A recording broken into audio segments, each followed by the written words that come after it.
Kalau kalian termasuk yang suka menonton tayangan YouTube bocor alus dari Tempo, dari majalah Tempo, tayangan jurnalistik dari para wartawan Tempo yang disampaikan melalui medium podcast, kalau kalian suka menonton tayangan bocor alus dan suka menonton tayangan mereka yang membahas sepak terjang Mensesnek Pratikno dan juga sepak terjang Menteri Investasi Bahlil Lahadalia, nah, dari pembahasan-pembahasan itu kita mestinya paham kenapa demokrasi penting buat bangsa kita, kenapa demokrasi ini harus diselamatkan, dan kenapa kebebasan pers, kebebasan jurnalistik, semua itu harus kita bela. Dari pelanggaran-pelanggaran dan indikasi-indikasi korupsi yang disampaikan oleh para wartawan majalah Tempo, dari hasil investigasi mereka, kita mestinya jadi sangat paham mengapa Indonesia sebagai negara hukum harus kembali ditegakkan. Indonesia nggak boleh terjerembab menjadi negara kekuasaan di mana demokrasi dan hukum tunduk kepada kekuasaan. Dari sepak terjang tangan kanan dan tangan kiri Pak Jokowi itu, dari cerita soal sepak terjang Pak Pratikno dan Pak Bahlil itu, kita mestinya menjadi semakin tersadar juga mengapa kekuasaan presiden memang harus dibatasi. Kenapa jabatan presiden harus dibatasi sampai 2 periode saja, nggak boleh lebih. Sebagaimana ada gium yang disampaikan oleh Lord Acton, kekuasaan cenderung korup, dan kekuasaan yang tak terbatas sudah pasti korup. Power tends to corrupt, and absolute power corrupts absolutely. Kekuasaan cenderung korup, dan kekuasaan yang absolut sudah pasti korup. Makanya melihat sepak terjang Pak Jokowi dan kroni-kroninya yang tampak semakin gak malu-malu lagi dan bahkan sudah secara ugal-ugalan mempraktekkan kekuasaan, mengobrak-ngabrik demokrasi dan menelikung hukum, ini mestinya sudah menjadi tanda peringatan kuat buat kita semua untuk bergerak. Buat bergerak bersama-sama menyelamatkan demokrasi dan prinsip-prinsip negara hukum. Kita harus mengembalikan prinsip-prinsip demokrasi dan juga prinsip-prinsip negara hukum kembali berdiri tegak di negara kita. Jangan sampai semua itu ditelikung oleh kekuasaan. Tunduk pada kekuasaan di mana mereka yang kuat, mereka yang berkuasa, segelintir kelompok elit bisa berbuat semau-maunya, nggak peduli sama hukum dan nasib rakyat biasa. Kita semua harus bergerak menyelamatkan demokrasi dan negara hukum. Ya, teman-teman, di akhir pemerintahan Presiden Joko Widodo, para pakar pengamat demokrasi menilai bahwa di akhir jabatan Presiden Joko Widodo, ya, Indonesia mengalami kemunduran demokrasi diakibatkan dari mulainya anaknya Presiden Joko Widodo, Gibran Rakabuming Raka, menjadi cawapres dari Prabowo Subianto.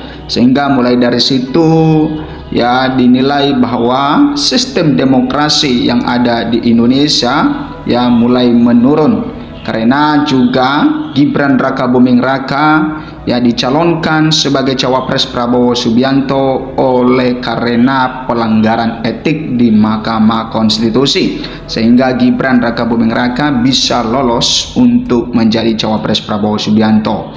Ya, karena umur Gibran pada saat itu masih belum cukup umur, oleh karena kebijakan aturan yang dibuat oleh pamannya Gibran Rakabuming Raka, yaitu Anwar Usman, untuk meloloskan Gibran, maka Gibran tetap bisa mencalonkan diri.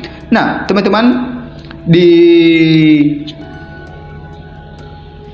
dalam pemerintahan Presiden Joko Widodo tentu ada keberhasilan-keberhasilan yang dicapai oleh Presiden Joko Widodo, yaitu salah satunya adalah pembangunan infrastruktur.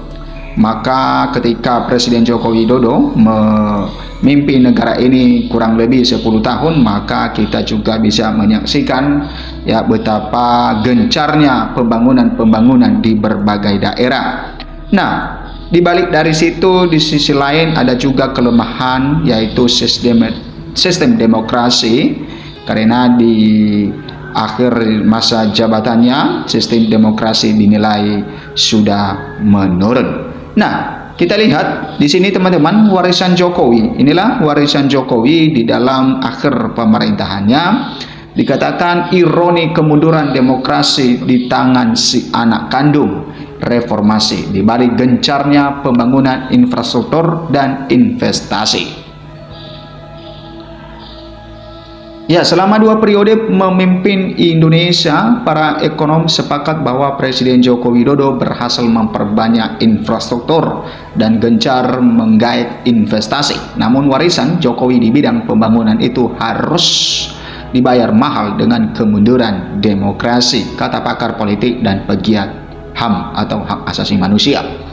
Pada tahun terakhirnya menjabat sebagai presiden, Jokowi mendapat peringatan keras dari para akademisi, mahasiswa hingga ekonom lantaran dituding mengintervensi konstitusi dan menyalahgunakan wewenangnya sebagai presiden demi memuluskan langkah putra sulungnya Gibran Raka Buming Raka dalam pemilu 2024 ini. Nah, bagaimana Jokowi, si anak kandung reformasi yang dulu digadang-gadang sebagai harapan baru ya bagi Indonesia, justru disebut mewarisi kemunduran demokrasi dan HAM. Joko Sugiarto 59 masih ingat betul bagaimana Jokowi ketika menjabat sebagai wali kota Solo mendekati para pedagang kaki lima atau PKL agar mau direlokasi dari Monumen 45 Banjarsari ke Pasar Semanggi pada 23 Juli 2006. Nah, teman-teman, karir dari Presiden Joko Widodo dimulai dari wali kota Solo hingga menjadi gubernur dan bahkan mencapai titik tertinggi ya jabatan di dalam negeri ini, yaitu sebagai presiden, dan itu dipakai Joko Widodo melalui kendaraannya sebagai kader dari PDI Perjuangan. Nah, tetapi ketika di tahun 2024 ini, di dalam pemilu ini, maka dia tidak sejalan lagi dengan PDI Perjuangan, partai yang telah membesarkannya, yang mengangkat dia sebagai presiden pada saat itu ya. Artinya maksud saya mengangkat dia sebagai calon ya yang diusung oleh partai PDI Perjuangan, karena yang memilih presiden itu adalah masyarakat sendiri. Nah, para PKL ini hendak direlokasi sejak 1998. Ini cerita Presiden Jokowi ketika dia masih menjabat sebagai wali kota Solo pada saat itu atau wali kota Surakarta. Nah, para PKL ini hendak direlokasi sejak 1998, era wali kota Imam Sutopo. Rencana itu selalu ditolak. Begitu pula pada era wali kota berikutnya, Slamet Suryanto. Kemudian, tetapi di tangan Jokowi, para pedagang yang awalnya menolak keras direlokasi, termasuk Joko, akhirnya melunak. Ya, kalau wali kota sebelumnya hanya ngasih edaran bahwa besok ada rencana pemindahan, tapi setelah ditengok teman-teman, tempatnya itu jelek kayak kandang kambing, tidak manusiawi. Jadi teman-teman menolak kenang Joko ketika ditemui warta Fajar Sodik yang melaporkan untuk BBC News Indonesia. Nah, menurut Joko, para pedagang diajak berdialog hingga puluhan kali, ya mulai dari jamuan makan siang hingga dilibatkan dalam rapat dengan berbagai instansi untuk membahas rencana detail relokasi. Ketika dengan Pak Jokowi banyak pendekatan humanis tadi, semua alat negara dilibatkan sampai tingkat RT untuk mengajak teman-teman pada pedagang sampai 100% mau semua kenangnya. Kami dikasih pemahaman bahwa kalau ada relokasi itu, teman-teman pedagang akan dimanusiakan. Ya, misalnya dikasih pasar, nanti pedagang disuruh ngasih nama sendiri, warna cat kios, pasarnya pilih sendiri, nanti dikasih alat transportasi umum dari berbagai arah, terus disosialisasikan kepada masyarakat agar langsung pulih kembali ramai. Nah, kemudian relokasi ratusan PKL itu akhirnya berjalan bak perayaan. Pemerintah Kota Solo menggelar kirab budaya bersama para pedagang, prajurit Keraton Surakarta pada saat itu dan prajurit Pura Mangkunegara. Joko bersama Wakil Wali Kota FX Rudi turut serta dalam kirab itu. Nah, menurut Joko, suasana begitu meriah, kisah sukses relokasi PKL itu kemudian melegenda. Kemudian Joko identik dengan belusukan, istilah dalam bahasa Jawa yang berarti turun langsung ke lapangan untuk mendengar persoalan dihadapi masyarakat. Gaya belusukan ini pula yang membuatnya dikenal dan menjadi populer. Dia dianggap sebagai pemimpin yang merakyat dan mau mendengar masyarakat. Pencapaian Jokowi di Solo membuat mulai dilirik di pentas politik yang lebih besar. Dia terpilih sebagai Gubernur DKI Jakarta pada 2012 meski tugasnya di Solo belum tuntas. Baru 2 bulan dilantik, pemerintah Jokowi menghadapi persoalan klasik yang tak pernah tuntas di ibu kota, banjir. Sejumlah titik di lokasi ibu kota tergenang usai hujan deras menjelang akhir 2012, salah satunya Bundaran Hotel Indonesia. Jokowi kemudian datang ke Jalan MH Tamrin pada 26 Desember 2012 untuk mengecek saluran pembuatan air di area itu.